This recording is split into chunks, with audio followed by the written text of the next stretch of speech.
Welcome, I'm Michael from Faceless. We're happy to welcome today Amir Soleimani, aka Mondoir, one of the top 10 biggest NFT collectors in the world.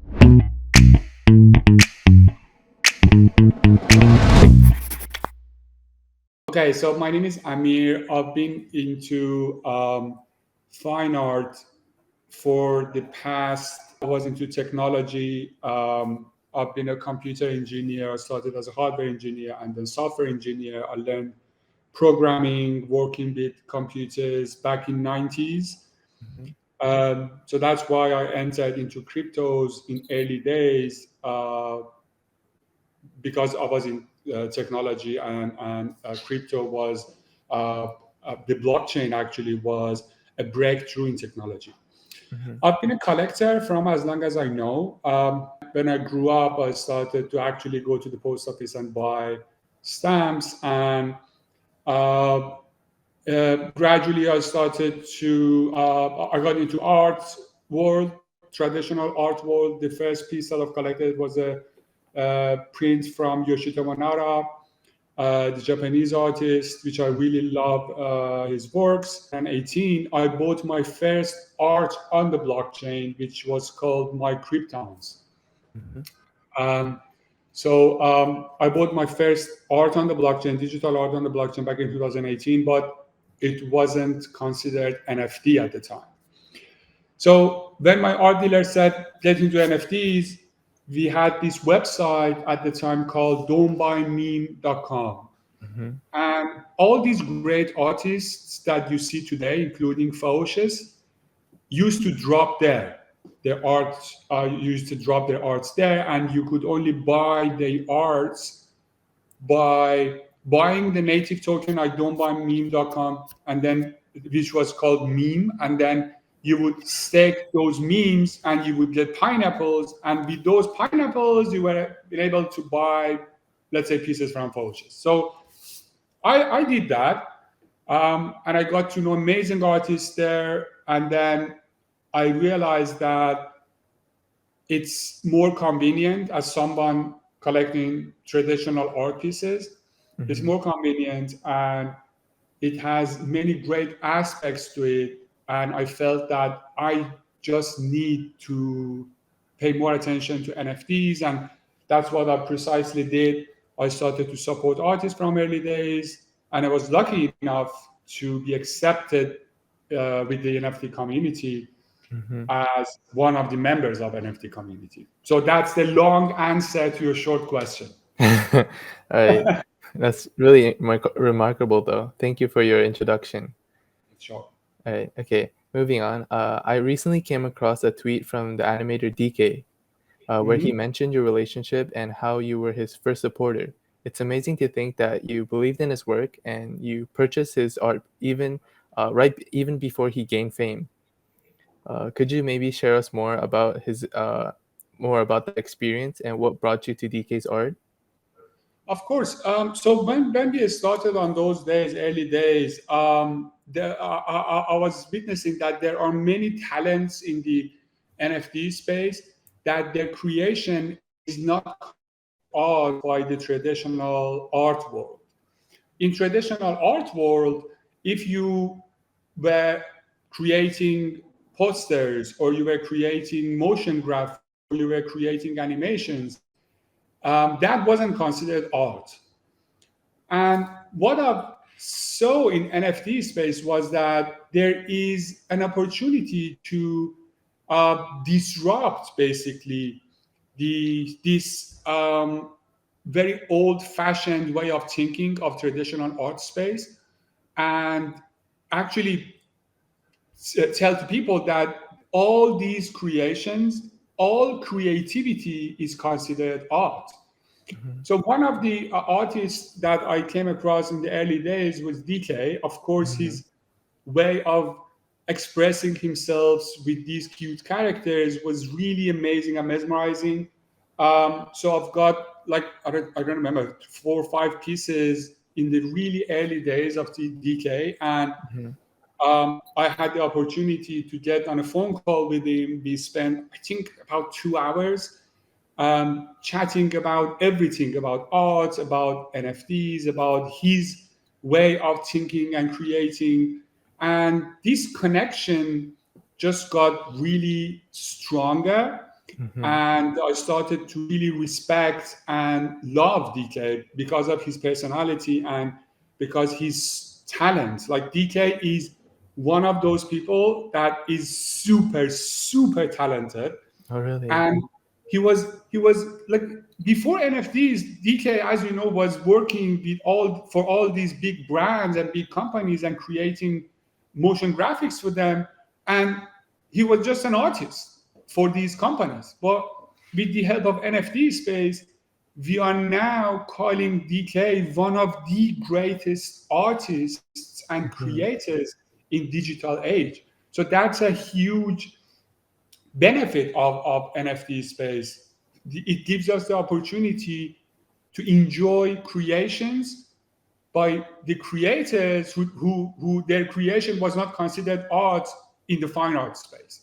Mm-hmm. So I think I was lucky and fortunate enough to get to know DK, and I'm really honored to be able to call myself one of his early supporters and collectors. And the fact that DK mentions that in his writings, it's just so kind of him. You know how kind DK is. He's lovely. He's one of the best human beings ever. Mm-hmm. But again, I think it's a great opportunity and a great chance for me to be there from early days and support such an amazing human being. Right. So NFT pretty much like gave more opportunities and exposure to these creators and artists. Yes. I see. All right. Thank you. Okay. Also, moving on, can you explain your involvement or role in the Web3 space and how important it is for individuals like yourself to support new creators such as DK, as mentioned before, and Mad Dog Jones and Theocius? To be honest, when a creator, I mean, for many creators, coming into NFTs, as I was saying, it was really stressful for artists to experiment a new market and a new technology and a new thing to expose themselves to normal crypto culture, and they have some stash of cryptocurrency. And as an artist, you would expose your creation to those people who don't necessarily understand art. So I understand that it was really challenging, and it still is up to this day challenging for creators. Now, as a collector, when I entered this space, I realized the stress and the difficulties that all these artists are going. Tell them that, hey, we appreciate you, we understand you, we know how difficult it is for you to experiment this new thing, which none of us know how works.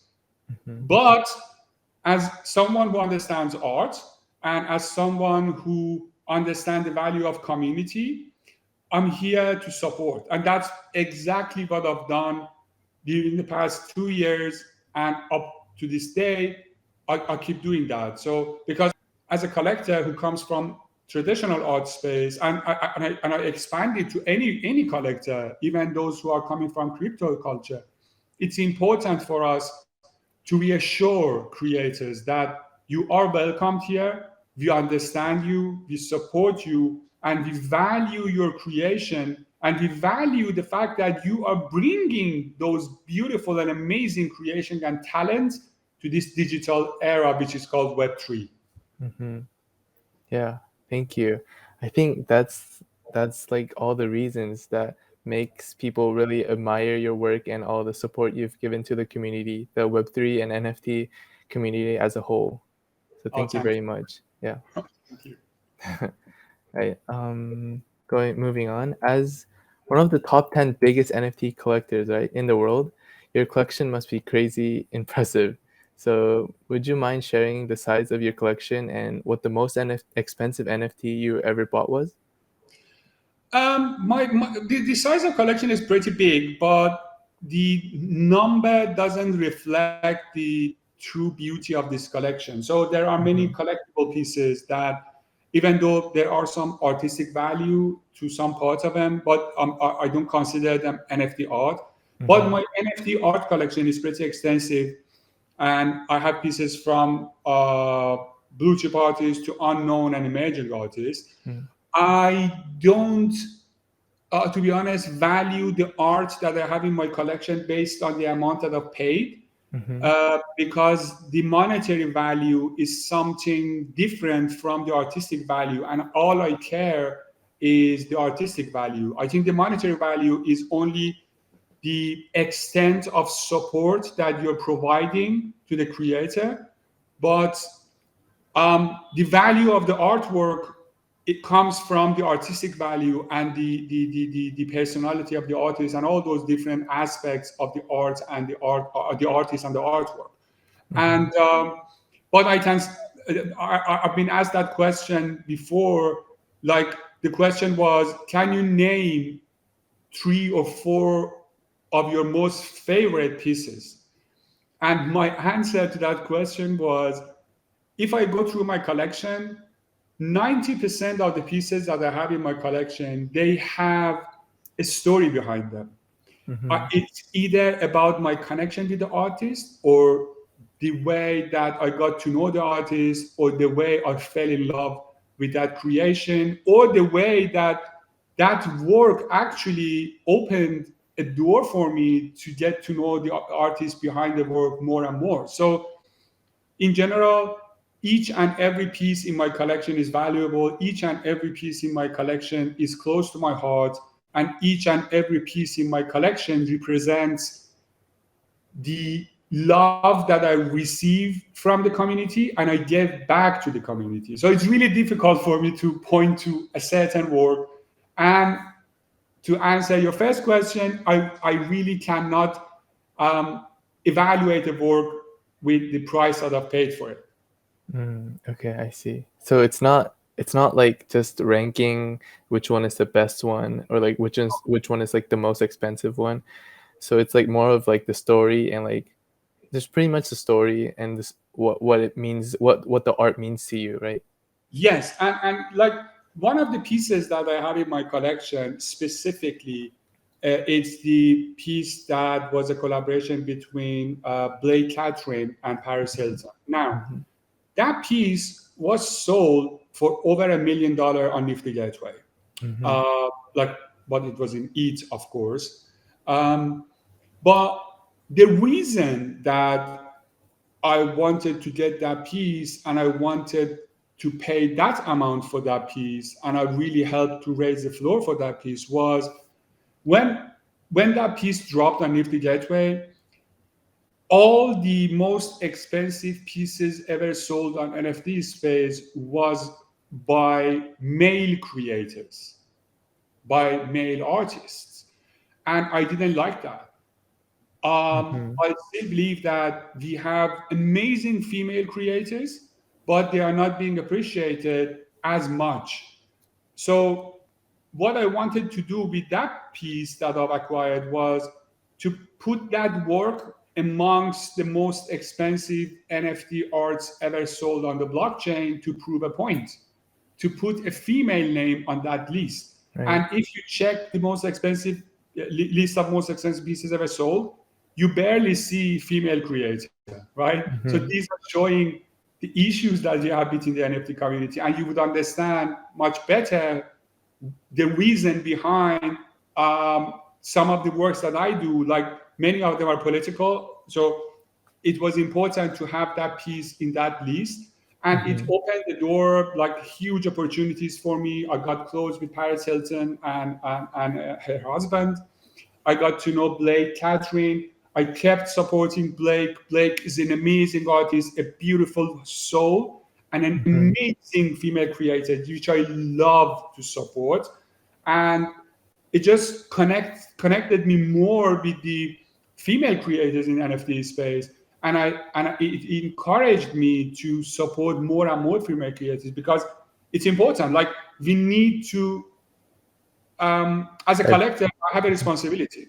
Right, to diversify the whole Yes, community. yes. Right. And these are one of the most important responsibilities of collectors, to understand that what they collect is being watched and is being seen, and it's actually have an effect in the whole NFT community. Mm-hmm. Right. Yeah. I really admire how you also support specifically the female creators. Well, it's, as I said, it's our responsibility. If we Right. want to be part of a greater community, we all have a part to play, and Right. we should be conscious of our responsibilities. Right. Yeah. Thank you so much for that information.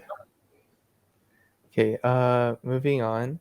You like as you said, you wear many hats in the world of NFTs, like the female community creators. You're also a create. You're a big collector, a gallerist, also a creator, right? So can you maybe tell us about your project, the NFT Guild, and what inspired you to create this, and what makes it unique in the NFT space? Okay, so the NFT Guild was created about 2 years ago in order to promote doing good on the blockchain. So I believed from day one that NFT is providing an opportunity to do good, borderless goods. So that's why I've been part of many charity events on the in NFT space. I've either hosted or been part of almost all of the charity events, which their intention was to do good through the NFTs. Now, Mm-hmm. NFT Guild was supposed to be a group of people, like-minded people, who are willing to do good through NFTs, through their communities or our mutual community, Web3. Um, it was really well received with the NFT community. Many of the prominent members of the NFT community were part of the NFT Guild. But as we all know, the hype is always there, and if you don't do much, because people do not make money, they are not happy with what you created. So, but my intention never was to make money or even generate income through this collection, because the whole concept was different. Mm-hmm. But recently, especially since I moved to Dubai, I started to think on how to expand this community of people, like-minded people who want to do good, but also find a way for those people to benefit from being part of this community. So now we are working with my team. Like we have a pretty big team now, from legal to influencers to artists to community builders, even in real life brands. So we are working with a huge number of people now. We want to expand this NFT Guild community. Mm-hmm. Soon you will hear more about our plans and what we are going to provide, and all these tools that we are going to create, the ecosystem that we are going to create around NFT Guild, how we're going to benefit, how people from the NFT community could benefit by being member of the NFT Guild. But because it's a pretty big project, and it's like it requires its own time, I'm not going to go into specifics, Mm-hmm. but you will hear soon of what our plans are and how we are going to benefit the NFT community as a whole, and specifically the holders of new collection of NFT Guild, which will be derivative of the OG collection, but the art will be done by all these blue chip artists. We are going to go to the community, emerging artists, unknown artists. Everyone has an opportunity to create a derivative for this work. We're going to curate. We're going to have different platforms um, providing different services to Web3 community. One of our products will be launched, I think, within a week. So we're going to launch a product which will be super beneficial for artistic community. Then we're going to tie it to the NFT Guild collection, which will hopefully we will start to talk about it and gives a specific on the drop dates and everything within the next 10 to 15 days. But Mm-hmm. it's a pretty big project, and we Okay. are having almost everyone in NFT space, all the people who are decision makers, thought leaders, all of them are advising us on how to create the best ever possible utility for people who are joining this collection. Okay, thank you so much. We're very excited for what's to come to NFT Guild. Yeah, I'm too. I'm too. Okay, we also heard about your project, Adelia Art Gallery, excuse me, in Liverpool. Can you maybe tell us more about this project? So when I bought this property, I don't know, like 4 years ago, and I always wanted to have my own private museum. When I entered the NFT space, I was thinking, okay, I have this amazing space, and instead of wasting the whole space for my own private museum, why not use it to promote and help artists? So I converted my art gallery, my private art gallery, into an NFT exhibition um, concept. Mm-hmm. And I've hosted NFT Liverpool, which was the biggest ever NFT event, not in terms of the number of people who visited, but in terms of the number of artworks that was ever being shown in an exhibition. So when I put the open call out, I've received submissions from more than 5,400 artists, and more than 6,000 pieces of artwork was submitted for this exhibition. And we ended up showing around 1,600 pieces of digital art during, I think it was ran for 4.5 months, nearly 5 months, and it was all free. And like we displayed a lot of works. We received a lot of good comments from people. We were able to uh, involve uh, some thought leaders in the community. So it was unique in many ways. Like we had 21 curators. Amongst the curators were Keith Grossman, president at the time, and now president of enterprise at MoonPay. We had Paris Hilton, we had PAC, we had The Rock, we had ThankUX. We had people from fine art space. We had people who are traditional curators. We had traditional collectors. So the curation panel was really huge, and it was really amazing. I mean, we helped a lot of artists to be discovered specifically by Time magazine, and they are now part of the Timepieces community. Mm-hmm. So it was a great achievement. And then, as you know, I'm opening my second art gallery in Dubai now. Right. So it's also gonna be huge.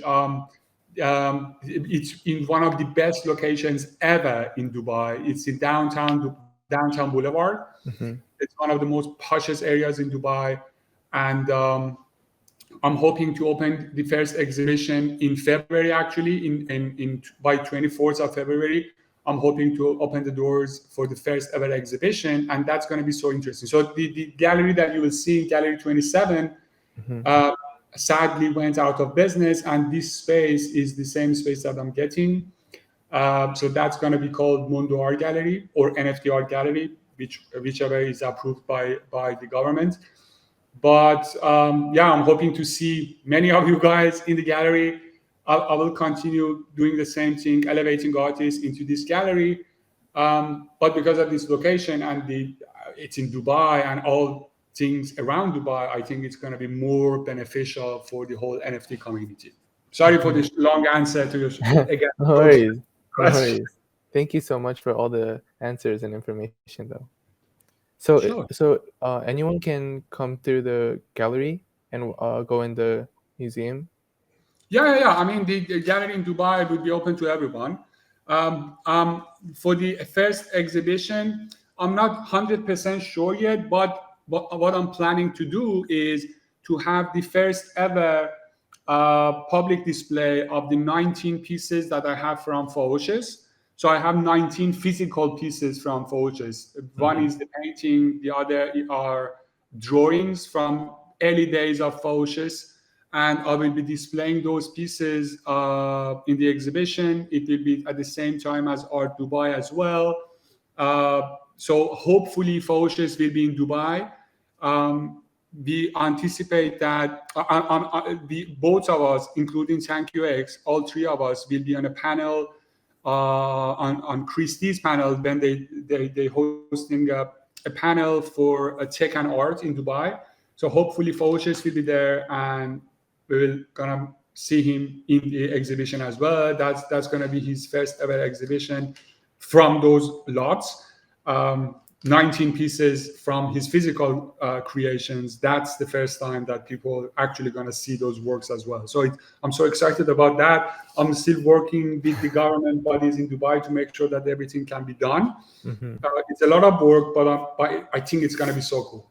Right. I think everyone is really excited for the gallery as well. Yeah. We're going to do a lot. We're going to do a lot.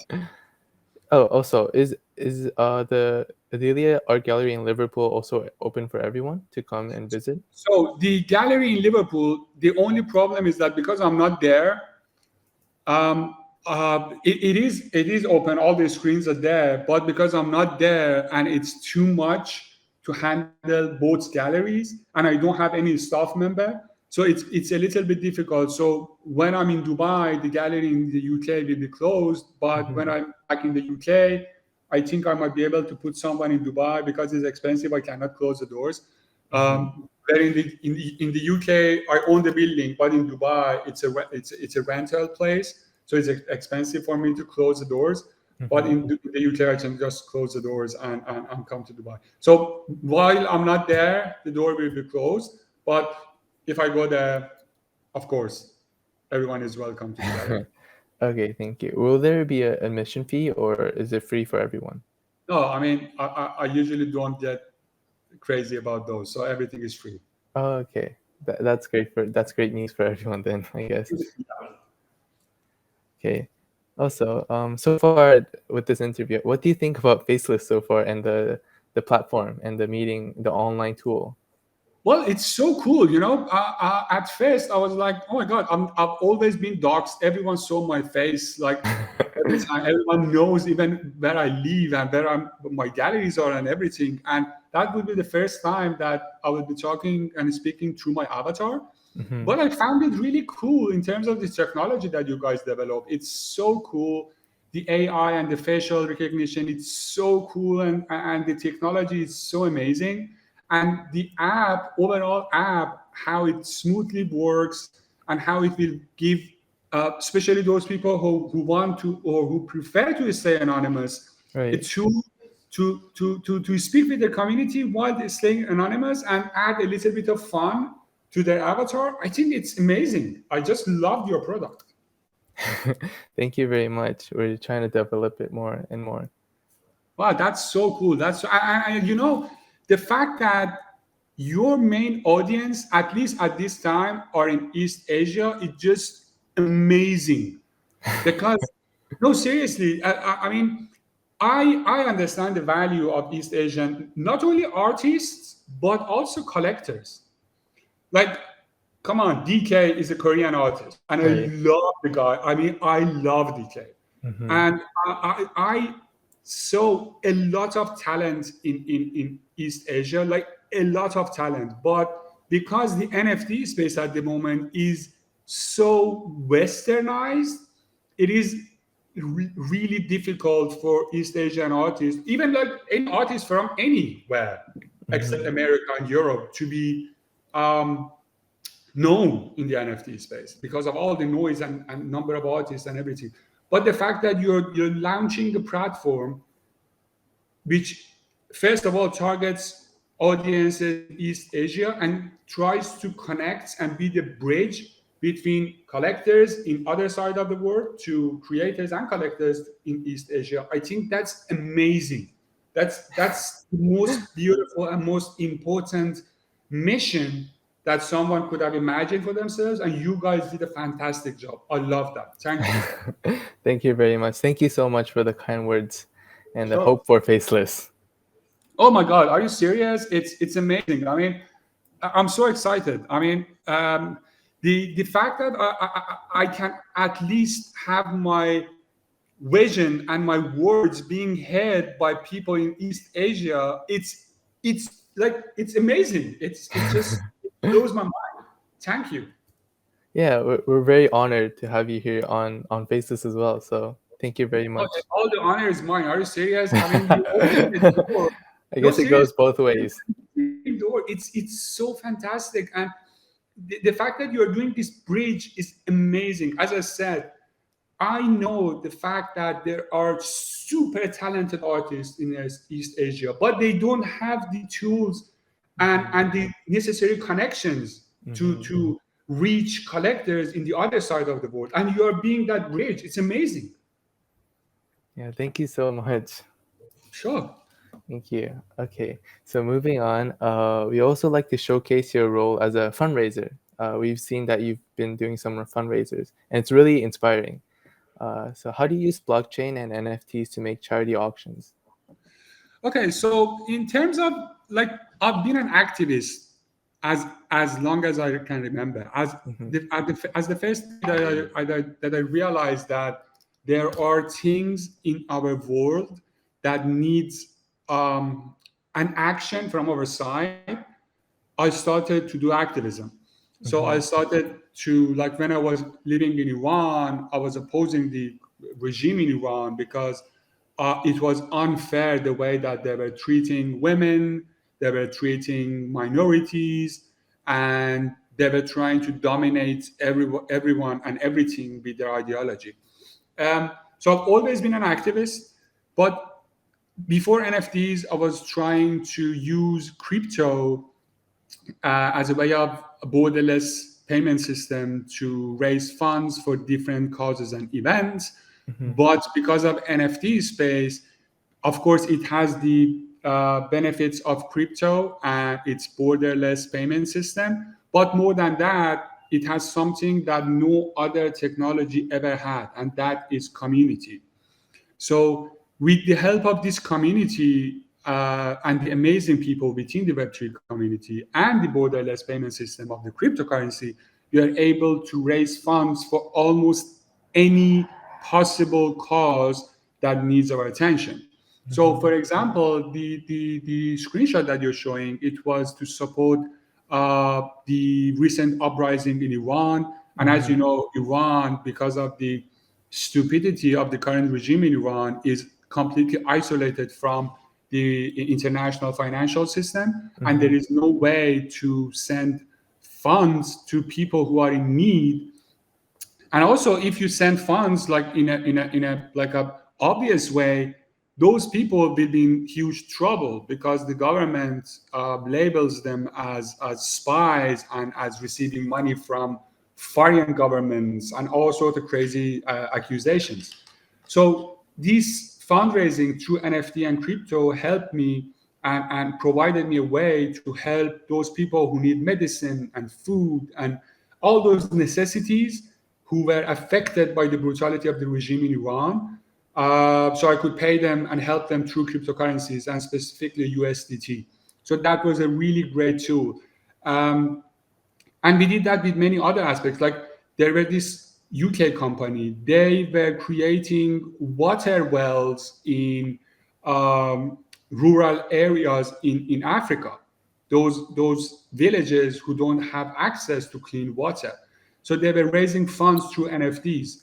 And I bought one of the NFTs, and then 6 months later, they tagged me on Twitter on a video, and they were saying that, okay, this is your well. So they literally went in one of these villages.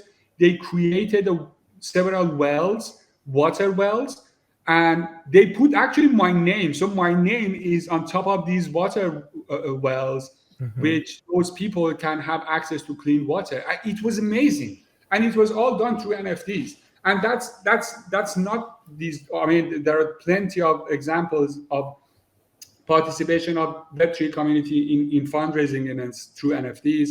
New York Cares did a lot, Pussy Riot did a lot, and many others. So like, we had an amazing fundraise event for Stop Asian Hate when it happened in America. Right.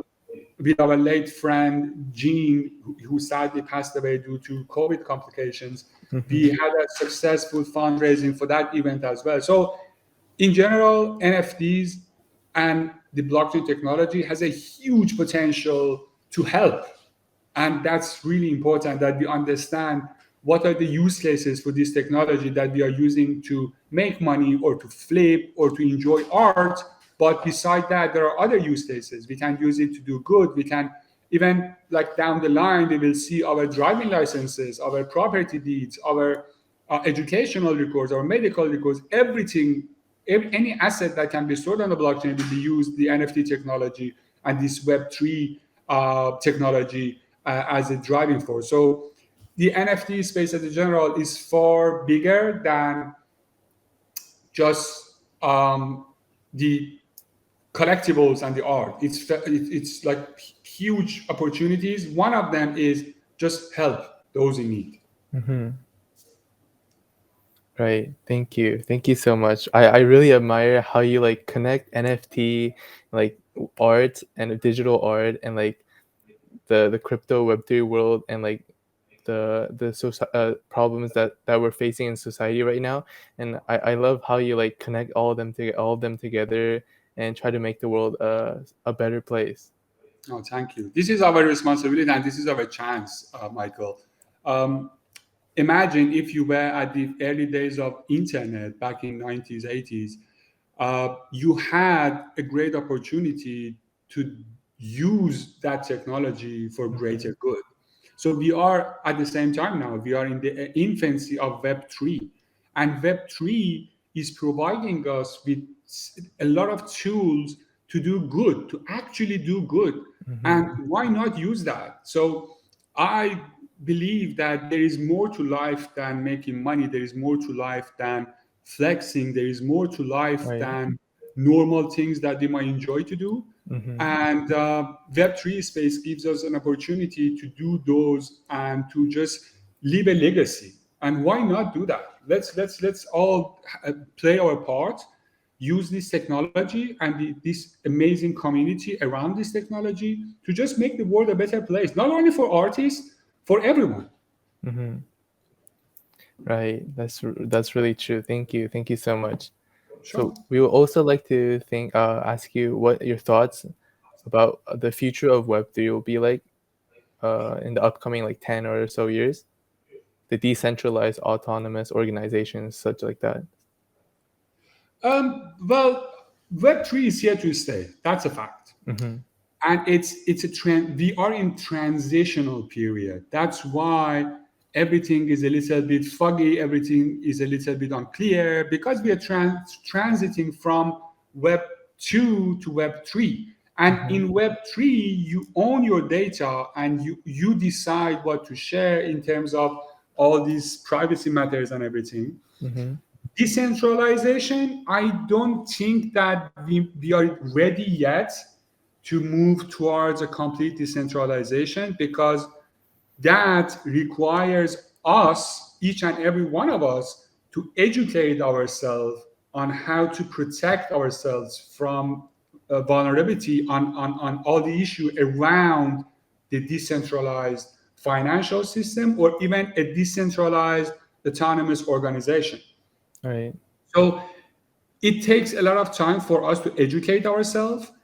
In terms of businesses and DAOs and those kind of structures, I can certainly see that a DAO would be a legal entity in at like further down the line, maximum in 2 years, we're gonna see that DAOs are legal entities. Mm-hmm. That's for sure. Um, and in terms of mass adoption, of course, we're going to see a lot of normal day-to-day paperwork that is destroying trees will be Mm-hmm. moved onto blockchain. We'll be using blockchain and NFTs and all those technology that is being developed to just handle those assets on the blockchain. Mm-hmm. In terms of art, and the NFT usage in art, I can certainly say that we will be moving towards more and more of the digital art, because it's more convenient, it's less expensive than actually transporting a physical piece of art.